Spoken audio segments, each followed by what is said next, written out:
सार्वजनिक आरोग्यासंबंधीच्या अशा बातम्या वाचनात आल्या की छाती दडपून जाते. मानवाच्या भविष्यात काय लिहिलंय हा विचार अस्वस्थ करून जातो आणि मन सुन्न सुन्न होतं.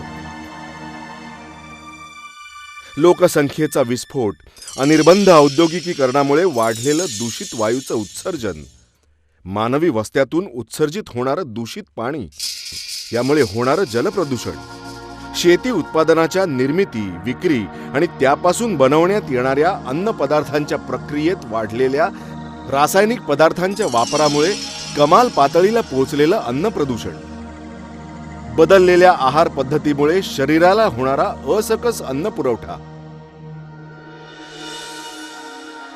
घ्यावे लागणारे अविश्रांत श्रम, याचा परिणाम म्हणून मानवाच्या दैनंदिन जगण्यात वाढलेले ताणतणाव, या साऱ्या गोष्टींचा विपरीत परिणाम मानवाच्या स्वास्थ्य आणि आरोग्यावर होताना दिसतोय. आज आपण मेडिसिन किंवा वैद्यकशास्त्र हे नुसतं अशासाठी बघतो की आजार झाला की आपण औषधं घेतो, गोळ्या घेतो आणि बरे होण्याचा प्रयत्न करतो. परंतु आज सगळ्यात महत्त्वाचं आहे ते प्रिव्हेंटिव्ह मेडिसिन, की जिथे आजार होऊ नये म्हणूनच काही काळजी घ्यायची असते. मांस, मासे, अंडी यांच्याप्रमाणेच कडधान्यातून माणसाला मोठ्या प्रमाणात प्रथिने मिळत असतात. लोकसंख्या वाढीच्या तुलनेत कडधान्याचं उत्पादन मर्यादित आहे. शेतजमीन कमी होत असल्यामुळे ते वाढण्याचीही शक्यता नाही. त्यामुळे माणसांना आवश्यकते इतकी प्रथिनं मिळतच नाहीत. स्वाभाविकच कुपोषितांची संख्या दिवसेंदिवस वाढतेच आहे. त्यामुळेच आहारातील प्रथिनांची कमतरता भागवणाऱ्या नव्या पदार्थाचा, स्त्रोताचा शोध घेण्यास शास्त्रज्ञांनी सुरुवात केली आणि त्यातूनच सापडलं एक शेवाळ, स्पिरुलिना.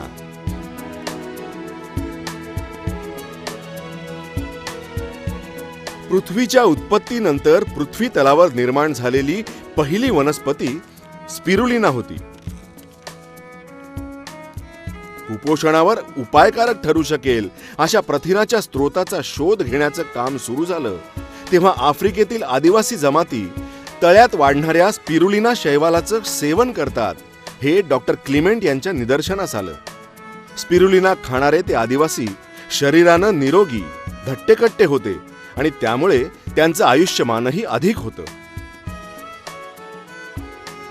1966 मध्ये झरुक या शास्त्रज्ञानं स्पिरुलिनातील अन्नद्रव्यांचं वर्गीकरण केलं. त्यानंतर 8 वर्षांनी 1974 साली वर्ल्ड हेल्थ ऑर्गनायझेशननं नजीकच्या भविष्य काळातील पृथ्वी तलावरचं सर्वोत्तम अन्न म्हणून स्पिरुलिनाचा गौरव केला. आणि नासाने तर अंतराळातील उत्कृष्ट अन्न म्हणून स्पिरुलिनाचीच निवड केली आहे.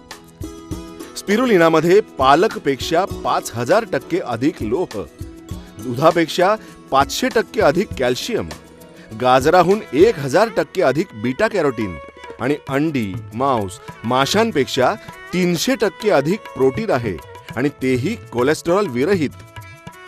1000 किलो वजनाच्या अन्य भाजीपाल्यांमधून मिळणारे अन्न घटक केवळ 1 किलो स्पिरुलिनाच्या सेवनातून मिळत असतात.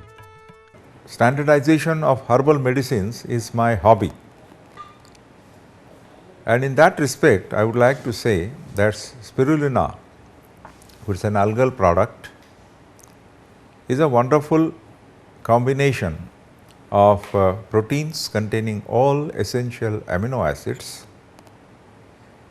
It has minerals, vitamins, and according to me, it is one of the best natural food supplement. We call milk as a full food. I will call spirulina product standardized as a complete supplementary food. स्पिरुलिनाचं मोठ्या प्रमाणात उत्पादन करण्यासाठी 1980च्या दरम्यान आपल्याकडे प्रयोग सुरू झाले.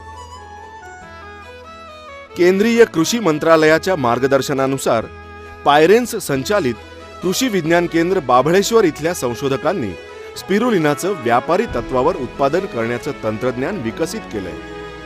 इथं शेतकऱ्यांना प्रशिक्षण देण्याचं कार्य अव्याहत सुरू आहे.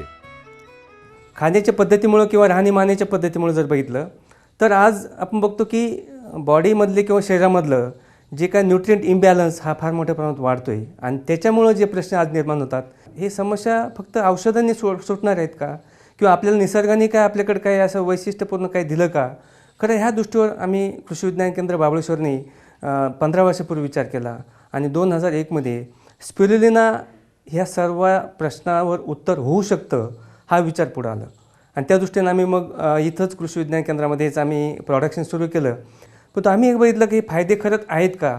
मग त्या दृष्टीनं आम्ही जवळजवळ 200 कुटुंबावर आम्ही प्रयोग घेतले का ज्याच्यामध्ये जे हिमोग्लोबिनचे प्रश्न असतील किंवा ज्याच्यामध्ये डायबिटीजचे प्रश्न आहेत किंवा अशक्तपणा आहेत किंवा कमकुवतपणा आहे किंवा हाडांचे प्रश्न आहेत याच्यावर जेव्हा आम्ही प्रयोग घेतले तर आम्हाला अनेक ठिकाणी असं आढळलं की जे प्रश्न आहेत ते प्रश्न आपण काही प्रमाणात कमी करू शकतो आणि त्या दृष्टीनं मग आम्ही जवळजवळ 4 ते 2004पासून मोठ्या प्रमाणात ते प्रशिक्षण देऊन ह्या तंत्रज्ञानाचा प्रसार करण्याचा प्रयत्न केला. अहमदनगर जिल्ह्यातील श्रीगोंदा गावी जागतिक बँकेच्या आणि महाराष्ट्र शासनाच्या सहकार्यानं श्री प्रकाश घनवट यांच्या माध्यमातून स्पिरुलिनाचं मोठ्या प्रमाणात उत्पादन करण्यात येतं. 2005 साली मी स्पिरुलिनाचं ट्रेनिंग घेतलं कृषी विज्ञान केंद्र महाबळेश्वर येथे आणि त्यानंतर 2006 साली मी छोट्या प्रमाणामध्ये स्पिरुलिनाचं उत्पादन चालू केलं. ज्यावेळेस मला उत्पादन छोट्या प्रमाणामध्ये यायला लागलं तर ते उत्पादन मी छोट्या छोट्या पाऊच बांधून मी गोरगरीब जे काय आजारी माणसं आहेत यांना मी ते वाटलं आणि त्याचे रिझल्ट इतके चांगले आले की कालांतराने ते लोक माझ्याकडे येऊन परत ते स्पिरुलिना माझ्याकडून ते घेऊ लागले. पुढे 2008 साली मी ते प्रोजेक्ट मोठा करायचा विचार केला आणि खूप लोकांना त्याचा गुण आल्यानंतर याची विक्री वाढू लागली. याचं मग प्रोडक्शन वाढवावं असं आम्हाला वाटलं, परंतु याला खर्च मोठा होता. करायचं तर एकदम व्यवस्थित करायचं म्हणून याला लागणारा खर्च कुठून उभा करायचा म्हणून आम्ही कृषी खात्यामध्ये जरा चौकशी केली तर त्यांच्या कुठल्याही योजनेमध्ये स्पिरुलिना हे नावसुद्धा आढळत नव्हतं. मग काय करायचं, मग आमचे काही मित्र कृषी अधिकारी तिथं होते, त्यांना हा विषय समजून सांगितला. जगभर याचा वापर होतो आहे, आपल्या देशाला याची फार गरज आहे हे सांगितल्यानंतर इनोव्हेटिव्ह प्रोजेक्ट म्हणून याचा त्याच्यामध्ये समावेश केला गेला आणि MWSIP तर्फे वर्ल्ड बँकेकडनं त्यांना फंडिंग होतं आणि MWSIPने आम्हाला याच्यामध्ये 8,35,000 रुपयाचं अनुदान दिलं आणि हा प्रकल्प आम्ही उभा केला आहे. प्रथिनांचं अधिक प्रमाण असलेलं स्पिरुलिना मानवी आरोग्यासाठीही सर्व दृष्टीनं फायदेशीर सिद्ध झालंय. स्पिरुलिनामध्ये असणाऱ्या अँटीऑक्सिडंट क्षमतेमुळे शरीरातील फ्री रॅडिकल्स नष्ट होतात आणि फ्री रॅडिकल्समुळे होणारे मधुमेह, मोतीबिंदू, संधिवात, कॅन्सर, शरीराची झीज अशा आजारांना प्रतिबंध होतो. स्पिरुलिनामध्ये असलेल्या बीटा कॅरोटीनमुळे शरीरातील रोगप्रतिकार शक्ती वाढते. मोतीबिंदू, रातांधळेपणासारखे डोळ्यांचे विकारही कमी होतात. स्पिरुलिनाने शक्ती वाढली. आता मी 80मध्ये 85च्या पुढे आहे आणि तरी मी आता तरुण आहे. त्याचा परिणाम हाच आहे स्पिरुलिनाचा खोराक. मग कसले तरुणाला आता मी कामाला हारत नाही, ते अमृत आहे कलियुगातलं. स्पिरुलिनाच्या नियमित सेवनानं पुरुषांमध्ये शुक्राणूंची संख्या वाढण्यास मदत होते, तर महिलांची गर्भधारणाची क्षमता स्पिरुलिना वाढवीत असल्यामुळे संतती संदर्भातील अनेक समस्या दूर होतात. त्याच्या नियमित सेवनानं मुबलक प्रमाणात लोह मिळाल्यामुळे मुलं आणि गरोदर स्त्रियांमधील ॲनिमियाचं प्रमाण कमी होतं. पर्यायानं कमी वजनाची बालकं जन्माला येण्याच्या समस्येचं प्रमाणही कमी होऊ शकतं. बाळंतीण स्त्रियांच्या दुधाचं प्रमाण वाढण्यास सुद्धा स्पिरुलिना मदतच करतं. आईच्या दुधाव्यतिरिक्त फक्त स्पिरुलिनामध्ये गॅमा लिनोलेनिक आम्ल असल्यामुळे शरीरातील अतिरिक्त चरबी विरघळते. कोलेस्टेरॉलचं प्रमाण कमी झाल्यामुळे हृदयरोग, लठ्ठपणा, संधिवात यावरही नियंत्रण राहतं. स्पिरुलिनामधील सुपर ऑक्साईड डिस्मुट्समुळे त्वचेवरील सुरकुत्या पडण्याचा कालावधी लांबतो. शरीरावरील जखमा लवकर भरून येतात आणि त्यामुळेच विविध सौंदर्य प्रसाधनात तसंच नैसर्गिक रंग म्हणून सुद्धा स्पिरुलिनाचा वापर करण्यात येतो. डाएटिंग करणाऱ्या स्त्रियांसाठी सुद्धा स्पिरुलिनाचं नियमित सेवन उपयुक्त ठरतं. स्पिरुलिना हे सहज उपलब्ध होणारं, सर्वसामान्यांना परवडणारं आणि कुठलेही दुष्परिणाम नसणारं असं एक न्यूट्रास्युटिकल प्रॉडक्ट आहे असं म्हणायला हरकत नाही. कोलेस्टेरॉल रहित कमी उष्मांकाची सर्वाधिक प्रथिनं असल्यामुळे स्पिरुलिनाची पचनीयता 90 ते 95% इतकी आहे. तसंच खेळाडूंना स्टॅमिना वाढवण्यासाठी आणि वजन स्थिर ठेवण्यासाठी स्पिरुलिना मदत करतं. स्पिरुलिनामधील सल्फोलिपिड एड्स विषाणूची वाढ रोखू शकतात. कॅन्सर, HIV, क्षय आणि इतर विषाणूजन्य रोगांना आळा घालण्यासाठी स्पिरुलिना उपयुक्त ठरतं. दैनंदिन अन्नाबरोबर स्पिरुलिनाच्या गोळ्या घेतल्यास अन्नाचं मूल्यवर्धन होतं आणि अतिश्रमामुळे आलेला थकवाही दूर होतो. मोठ्या व्यक्तीसाठी 3 ते 4 ग्रॅम तर लहान मुलांसाठी 1 ते 1.5 ग्रॅम स्पिरुलिना दिवसभरात केव्हाही घेतल्यास ते परिणामकारक ठरतं. मला स्पिरुलिनामुळे खूप फरक पडला आहे. 15 जणांचा स्वयंपाक बनवते तरी थकवा जाणत नाही. सांधे दुखतायचे राहिले, चावत होते ते पण राहिले, म्हणजे असं मुंग्या येत होत्या ते पण राहिले. वजन बी कमी झाले आणि खूप हलकं हलकं वाटते आणि सगळ्यांनी घेतलं तर माझी खूप खात्री आहे स्पिरुलिनामुळे आरोग्याचा फायदा होईल. सगळ्यात महत्त्वाची गोष्ट म्हणजे स्पिरुलिनाच्या नियमित सेवनाचे कोणतेही दुष्परिणाम नाहीत.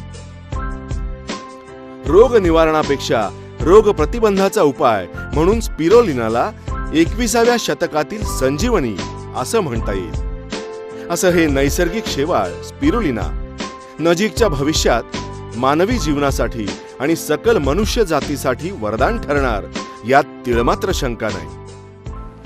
It's very unfortunate that when we talk about malnutrition, we think about only those people from certain districts who do not get food. But it is also the city students, young students, and even senior people from the society who can afford to spend a lot of money and they eat junk food, they are also malnourished. Because they eat a lot, but they don't know that they are not eating the right type of food. And it is causing them harm. So we have malnutrition with rich people. We have malnutrition on the other hand of very poor people who cannot get 2 square meals a day. And for them, it is my sincere appeal for both type of malnourished people that they have to have minimum 2 square meals, and along that if they take spirulina, I think they will get great health benefit. And among the young generation in the cities, they are getting heart diseases, diabetes at early age that can be prolonged. And in the rural areas, with this supplementary food of spirulina, they can get good health right from the childhood, and hence they will become useful citizen, creative, useful citizens of India. सामाजिक आरोग्यासाठी सर्वांनीच या संजीवनीला स्वीकारावं आणि सकल मानव जातीच्या कल्याणाच्या शुभ कार्यात सहभागी व्हावं हीच अपेक्षा.